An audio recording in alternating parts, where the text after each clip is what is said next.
Hello, it's a beautiful sunny day here in Frome, so I thought I would sit down and answer some questions that people have asked over the last few weeks. I mentioned that I was going to do this Q&A video and I've had some really good mending related questions, so I hope that they are useful for you and that they inspire you to go away and give some mending a go. Getting straight into it with the first question. I would love to see some recommendations for household items that can be used in a pinch if one doesn't have access to special tools. This is a really great question and one that I talk about a lot. I actually have, some notes on my workshop bookings where I recommend other things that people can use rather than having to go out and buy new equipment. So if you're looking to replace a darning mushroom, you can use a citrus fruit. You could use a soup ladle. Somebody has come to an online workshop before with a door handle. They just took the doorknob off their door. And another common one that kind of freaks me out a bit, but a lot of people seem to use, is a light bulb. So if you feel comfortable, having that in your sock or whatever the garment is, then that's also an option. If you're looking to replicate the darning disc shape, so something that is flatter like this one, you could use a jam jar lid. So it won't have the groove that's cut out here for an elastic, but you could absolutely still use any kind of jar lid and then place it underneath your garment and then just hold that in place with an elastic, and that will work quite well as well.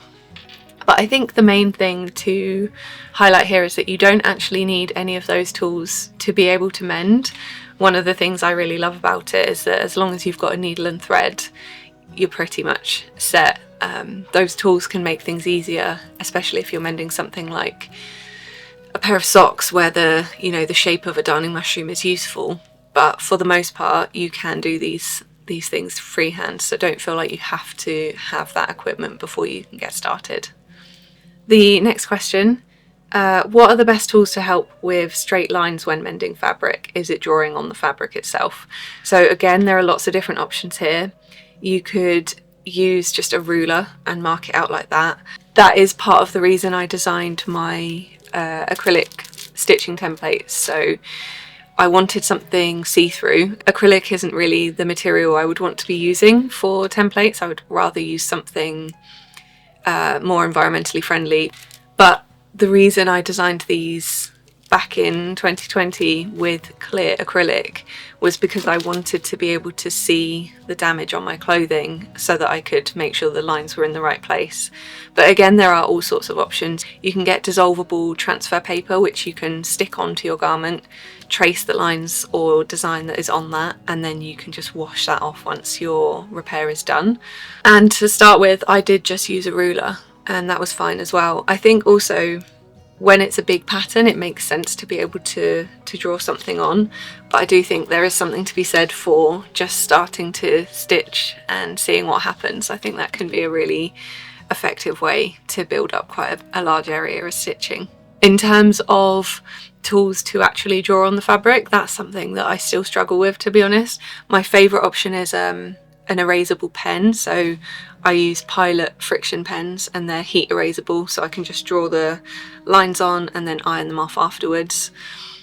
Chalk pencils, where you can find a good one, are also a good option.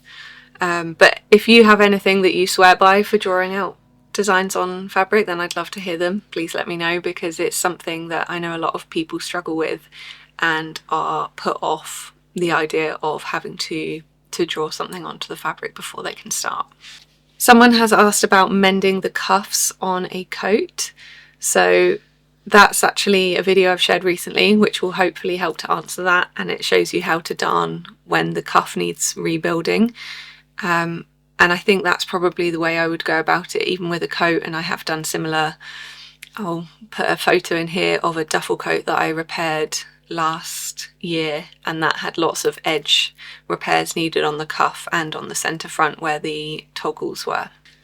Next question, best way to mend a terribly holey t-shirt. Patches are wonderful, but they also make the t-shirt less comfortable to wear. I'm thinking I could line it after repairing, but is that the best idea? So I think lining it is quite an extreme option. That's not to say it's not a good option. I think it's just it will take a lot of time. Patches, I personally find the most comfortable, but depending on the size of the holes, you might not even need a patch. You might get away with just some stitching. So embroidery is a good option here. You could do all sorts of different small embroideries to embellish the holes.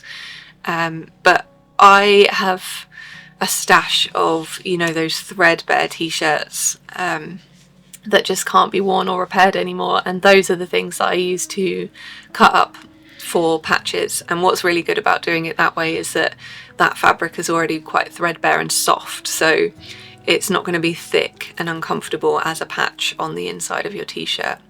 But also, if you are finding that the patches on your t-shirt are uncomfortable on the inside, you could always then look at patching on top of the fabric instead, and then that's not going to be close against your skin, which will hopefully be more comfortable.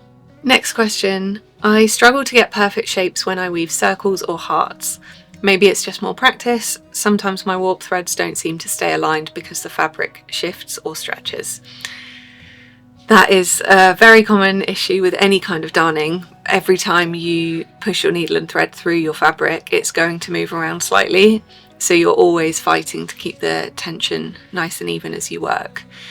I think with circles and hearts, I always start my warp and weft threads in the centre. So I'll make my longest warp thread in the centre of a circle, for example, and then I'll work out, and then I'll jump over and then fill back in the other side of the warp threads. And that means that I can mimic the warp threads on one half of that circle across to the other half, and that gives a more even finish. I would also say, by the way, that drawing on the shape is really helpful here. If you've got knitwear, I know that can be a bit trickier, but some kind of heat erasable pen should work. And then I do the same with the weft threads as well. So when it comes to weaving in, I also start in the centre. So I'll start in the centre, work down or up to fill in half of the circle, and then jump across and go back down and fill in the other half. And that's the thing I've found most helpful to give an even shape. But again, I think a lot of that is just practice and understanding the tension of the garment that you're mending. This question is about underarm holes. This is the place I struggle most repairing because it's rarely a place that we want to draw attention to. Or should we still do it as a normalising act? Everyone has armpits. And so how do we mend that well whilst toning it down? Underarms are a really common area of damage. I think we've all got a t-shirt or a jumper or some top that has worn out in the underarms. The way I tend to approach those is I will always treat each section of the underarm separately. So by that I mean that you have your side seam from the main body of the garment and then the seam joining your sleeves together. So when you reach that cross section of your underarm, you've actually got 4 sections. And the reason I say that is because I don't like mending over the seams, because I think it can restrict movement in the garment once you've then repaired it. So I would treat those areas as 4 separate areas to patch or darn. And the other thing I've found with darning is that I like to darn in more organic or circular shapes with those underarm darns rather than a more geometric square or something that's quite hard. I think having those softer edges or having a series of running stitches around the darn itself helps to soften it and blend it into the whole area, and then that in itself can help to draw less attention to it. And I think the main thing there, if you're wanting to draw less attention, is to just match the colour if that's what you're looking for. And you'd be surprised at how little you would actually notice those darns. I do underarm darns a lot and people rarely see them once they're done. The next question is about base layers, and this is again something I've had actually quite a few questions all along this line. So very thin merino shirts or leggings worn in winter months, they have several tears and I always struggle with mending them because the fabric is so thin. So yes, this is a really tricky one because you want comfort to be the main factor because they're worn so close to the skin. I think in that case, if they need patching, then patching is going to have to happen, but you might be able to use something of a similar fine weight, or if it's just a straight tear, you might even get away with an interfacing before you then add some stitches. But the thing with interfacing is you need to make sure that the garment can still move and stretch, which that could potentially restrict. If you don't need patching, so it is just an area that's worn thin, I think just adding a series of running stitches or open back stitch, like a seed stitch, that can be really, really useful here, because every stitch that you add is going to add a bit more strength, but it's not going to add the bulkiness that adding a patch would do. And I think that can then be added to as well. If you find that it's wearing out over and over again, you can just keep adding more reinforcement stitches. Quite a few people asked about mending for kids clothing, which is not something I have tons of experience in. I've mended quite a few things. Last year I actually had a whole handful of kids clothes to mend, which was great. And what we found that with kids clothing, it's about durability. And this specific question is all about knees and elbows. So what I found with this particular parent who'd given me a bunch of leggings is that we went for nice big patches on the knees, and I would do the same for elbows. I think darning is definitely still an option, but I think when you're thinking about the way that children move and the way that they wear out their clothes, I think patching is just going to be your quickest and strongest option. And you can still get playful with it. You know, you can pick bright colours, or you can cut the patches to slightly more interesting shapes, or add a contrasting thread when you then stitch that patch into place. But I think, yeah, in terms of durability, patching is definitely the strongest option. Last question about specific techniques is somebody has asked about matching yarn for a fine sweater, and they've said that the darning yarn is too thick. So there are a few different options. There's a brand called Lane St. Pierre, which I'm sure I'm butchering, but what I really love about their mending wools is that they are a blend, so they're 50% wool and then 50% polyamide. But what's different about these, rather than a Scanfil, for example, mending yarn, is that these wools are stranded in the same way that an embroidery floss would be.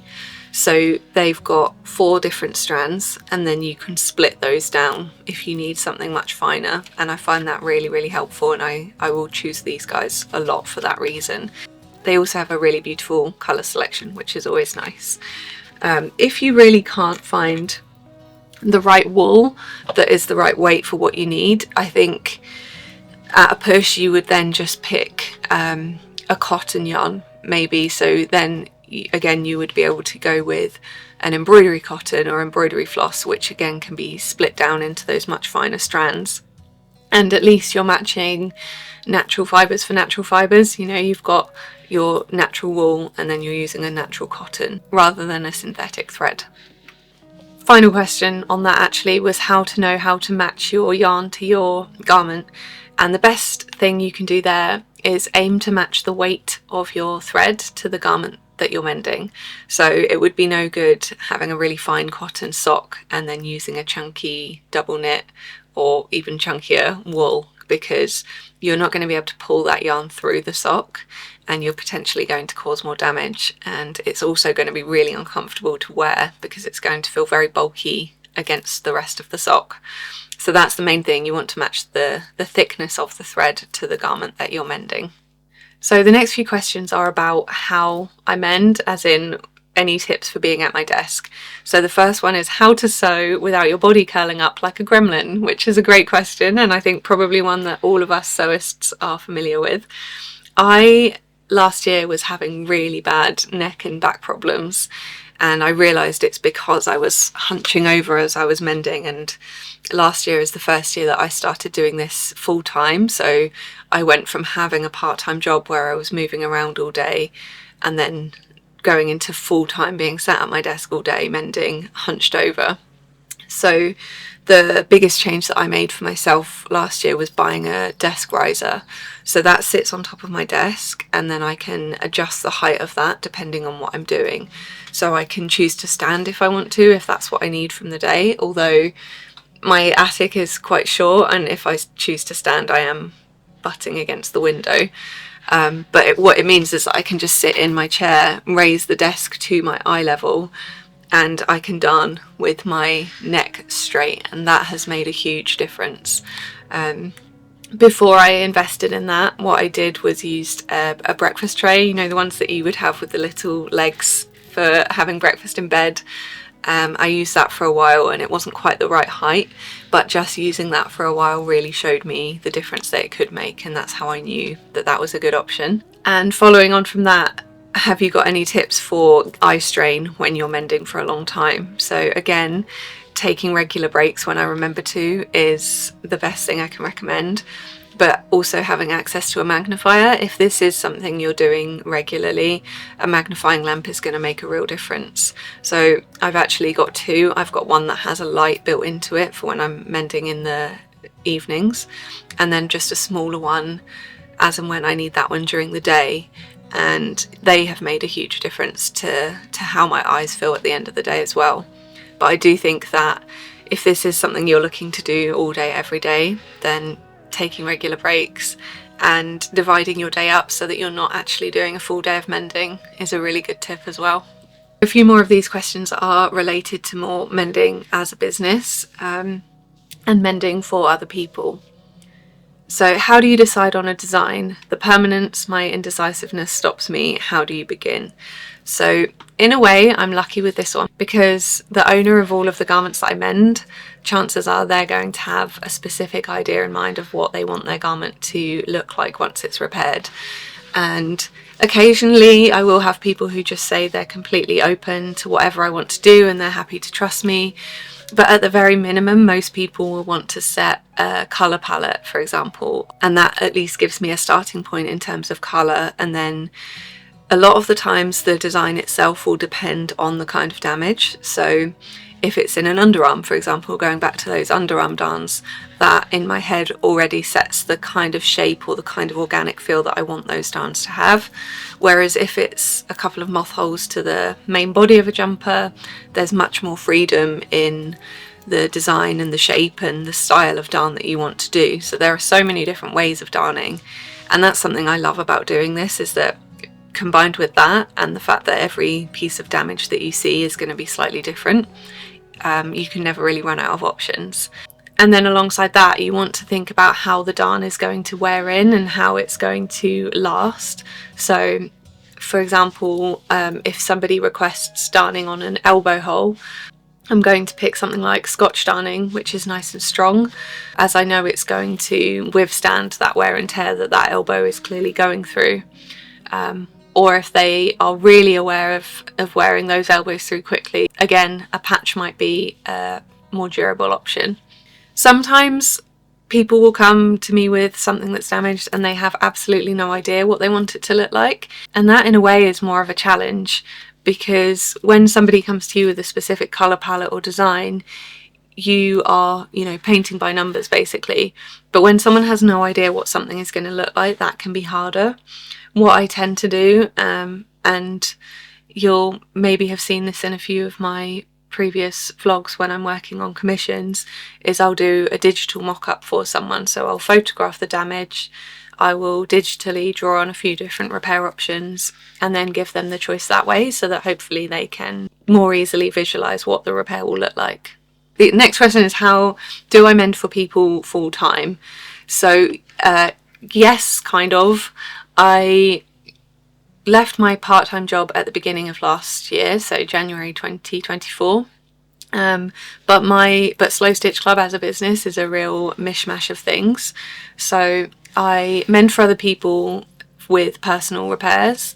I mend for a couple of different companies, so that's either brand partnerships or companies that will then assign me to different people who have things to mend. And I also have my shop, which is actually where Slow Stitch Club started. I started out just running workshops and selling kits and tools to get you started with visible mending. The shop has been an interesting one because, as I said at the beginning, I don't want people to feel like they have to go out and buy a whole new series of tools to be able to get mending. But there are definitely things that can help, and those are the things that I want to have in my shop to be able to offer people. So those darning discs, which I have made by a friend, which is amazing. Her work is beautiful and I'm really happy that I get to work with her. I have these templates cut locally, although I think they might be something that I have to start phasing out soon. And then the kits that I sell, I designed and made those myself, and I wanted those to be a springboard for people to give visible mending a try and then be able to feel confident in then getting creative with their own repairs. Workshops are also a huge part of what I do, so I run quite a lot of workshops in person and online, and again I can do that with companies or privately. And that's been a really interesting one because I find them very draining as an introverted person, but they are something very special, and I really love the moment when you get to see a technique click with someone and you get to see them work on their garment that they've brought with them that means a lot to them. They've chosen to repair it, and it's very special to be a part of that. So the next question is a big question. It's not something I'm going to be able to answer clear cut. Do you think mending makes a difference? Which, yeah, big question. I think so, and I hope so. I guess that's going to be my short answer. For me, I started Slow Stitch Club because I wanted to feel like I could make a difference in the world of clothing waste, and, you know, feeling like I could do my bit to reduce how much is being sent to landfill. So for me, I think it's absolutely worth it and makes a difference. And when I think back, you know, I've run a lot of workshops over the last 4 years, and if every person who's come to one of those workshops now goes away and mends even just 1 or 2 pieces from their wardrobe, not every single piece, but even if they just mend 1 or 2 pieces, then that's 1 or 2 pieces per person not going to landfill. And then, yeah, if I think about all the workshops I've run, that's a lot of garments that are being saved. So absolutely. And I think, you know, the visible aspect for me is a way to fight the feelings of perfectionism that I constantly face every day. And it doesn't have to be visible. I think that's the thing. If mending your clothes in whatever form is a brilliant thing, and the visible aspect is just a way to get creative with it, or to, yeah, fight those feelings of doing something perfectly, which is something that has really stopped me from doing a lot over the years. So it's something that I really advocate for. And then also the other part of that is that I think by having visible mends that people can clearly see and potentially comment on, I think that can be a really powerful thing. I think that they're a really good way to put the middle finger up to fast fashion companies and say, you know, that this piece of clothing means a lot to me. I'm not going to throw it away. I'm going to find a way to repair it, and I'm going to show that off, and I'm going to celebrate that damage. And I want to honour all of the people involved in the process of making that clothing. You know, there are farmers who are growing the crops if it's a natural fibre, or people producing the fibres if it's an oil-based product. And then there are the garment workers who are most likely being treated in a really bad way. And even if these garments that we're mending are fast fashion, I still personally think they're worth mending, because I want to keep those pieces going for as long as possible, and as a way to fight the idea that clothing is disposable, because it's not. And I think that's a really big problem. Like I said, this is a very big question, and I think that there's a lot that needs to change in the way that we see our clothing and the way that we see the production of it. I think a lot of people still think that clothing is made by machine, not by people, and choosing to repair it, I think, is a really powerful way to help connect you to that clothing, and alongside that connect you to the garment worker who made the clothing and the farmer who grew the fibres. As I said, it's a really big question, and one that I could talk a lot about. So if you do have any more specific sustainability questions about why I mend, or the fashion industry and what I would like to see change, any of that kind of thing, then maybe there's another video and conversation to be had there. But I'd love to hear your thoughts on that. It's, you know, it sounds like a very simple question. Do you think mending makes a difference? What do you think? Do you think it makes a difference? I'd really love to open up that conversation. And it's not just because it's my job that I hope it makes a difference. I really personally believe that, and that's why I created this job for myself, because I wanted to be a part of that change. The last question is, how did I get into this as a job? It's a very strange series of events that have led me here, but when I look back on it now, I think it does all kind of slot into place. My background has always been in textiles. Even when I was at school, textiles room is where I spent all of my time.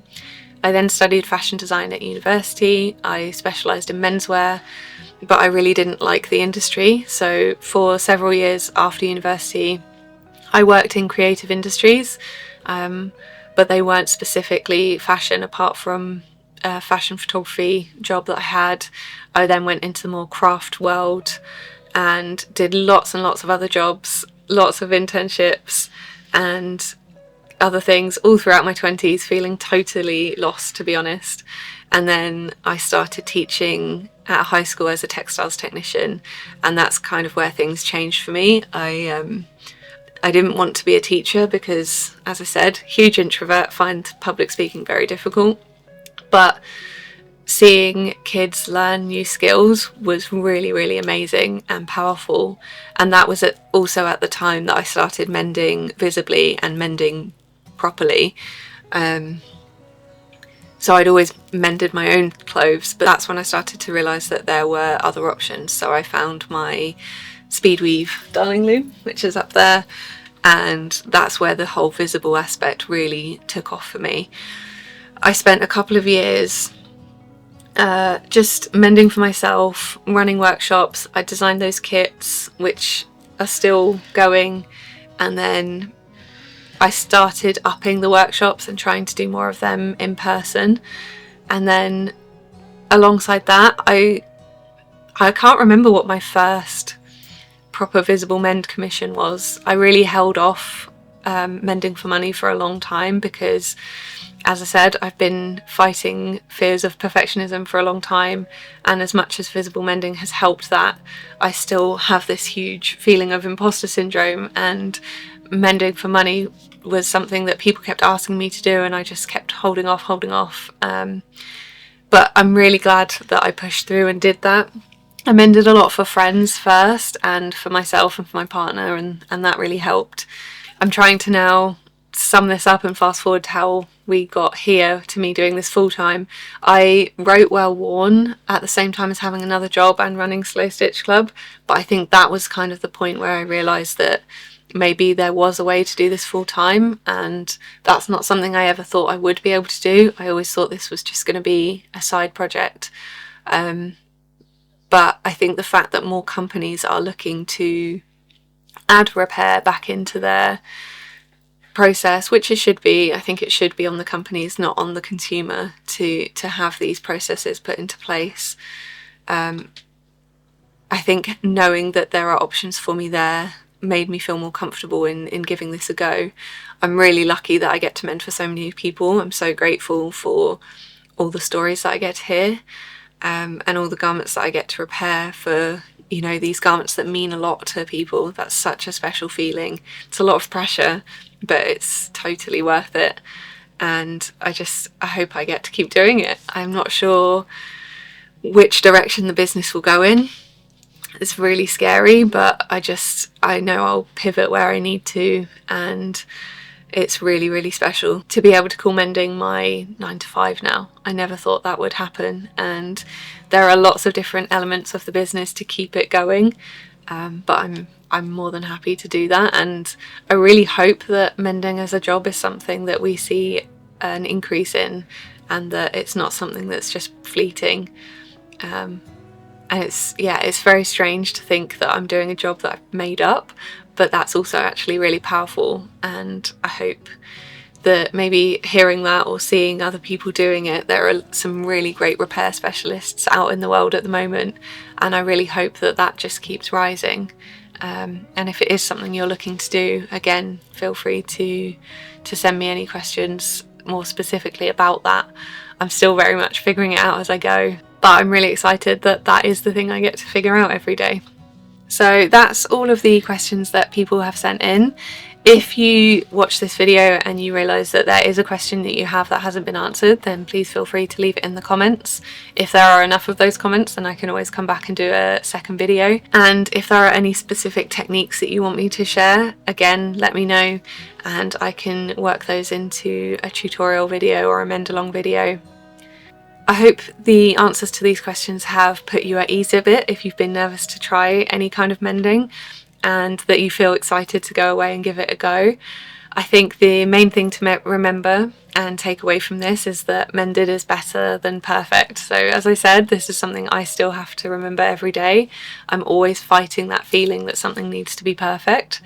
But if you mend something and you can then wear it again, and it's not wasting away at the bottom of your wardrobe and it's not being shipped off to landfill, then that is amazing. So celebrate all of the wonky stitches and go bold and think about your clothing as a wearable scrapbook for you, and every mend that you do is practice to figuring out the techniques, and it's a way to keep your clothing going for longer, which is amazing. As I said, I hope you've enjoyed this video. If you have any thoughts or anything you'd like to say, then let me know below. I'd love to open up a conversation about any of the questions that we've talked about. And lastly, just to say thank you for watching, and I will see you in the next video.